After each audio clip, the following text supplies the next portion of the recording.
first book in the Bible is called Genesis. And we're going to look closely at the first page of the book of Genesis.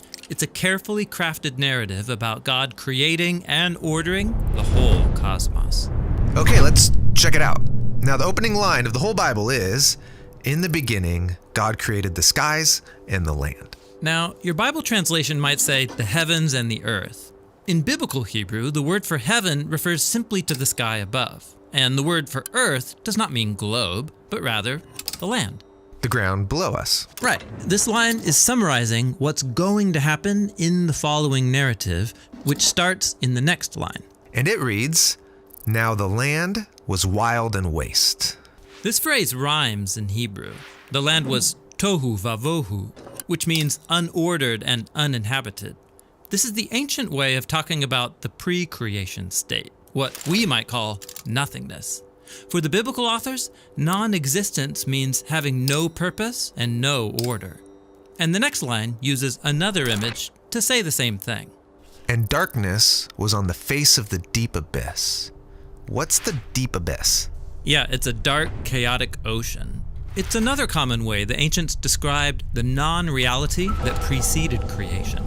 Now, here's where things start to get interesting, because in the midst of those dark waters, God is present. "And the Spirit of God was hovering over the face of the waters." The Hebrew word for God's Spirit is ruach, which can refer to wind or breath or God's invisible presence. So you can't see it, but God is present in the darkness, ready to bring order so that life can flourish. Yes, and this ordering happens in a series of 6 days. Each day begins with the phrase, "And God said," and then ends with the phrase, "And there was evening and morning." Yeah, every day addresses those problems introduced in verse 2, that there's no order and no inhabitants. So on days 1 through 3, God splits apart that unordered darkness into 3 ordered realms. Then, on days 4 through 6, God fills the uninhabited wasteland with creatures. Interesting. Let's see how that works. Okay, so the first realm of order begins with light on day 1. Ah, yes. "Let there be light." This is God's own glorious light that fills and contains the darkness as he separates day from night. God's establishing the order of time. Okay, and then on day 2, "Let there be a vault between the waters to separate water from water." What's the vault? In the ancient culture of the biblical authors, the sky was perceived as a solid dome that holds back waters. God's depicted here as splitting the chaos waters in half, above and below, which creates the realms of the sky and the seas. And then on day 3, "Let the waters under the sky be gathered into one place and let dry ground appear." God is establishing the realm of the land, and it emerges out of the chaotic waters. And then there's a bonus creative act on day 3. God invites plants and fruit trees with seed to emerge out of the land. Okay, so we've got the realms of time, the realm of the sky and the seas, and the land. And they all have order. Right. Now, it's time to go back and fill these realms of days 1 through 3 with inhabitants. This is what happens on days 4 through 6. So in day 4, "Let there be lights in the vaults of the sky." God installs these lights, the sun, moon, and stars, as signs and symbols that reflect God's own light. He gives them his own royal power to separate day and night. Then on day 5, "Let the waters swarm with living creatures, and let birds fly above the land." Yeah, these are the creatures that live in the waters below, and those that fly near the waters above. Then finally on day 6, "Let the land produce living creatures." They emerge up out of the ground to live on the land. And then, matching that bonus act of creation on day 3, God makes a special land creature, human, or in Hebrew, Adam. Then God provides all of those plants from day 3 as abundant food. Now, over and over, God says what he created was good. But then after making humans, God says that it is very good. Yes, humanity is the climax of days 1 through 6, and their importance is explained in the first poem in the Bible. So God created humanity in his own image. In the image of God, he created them. Male and female, he created them.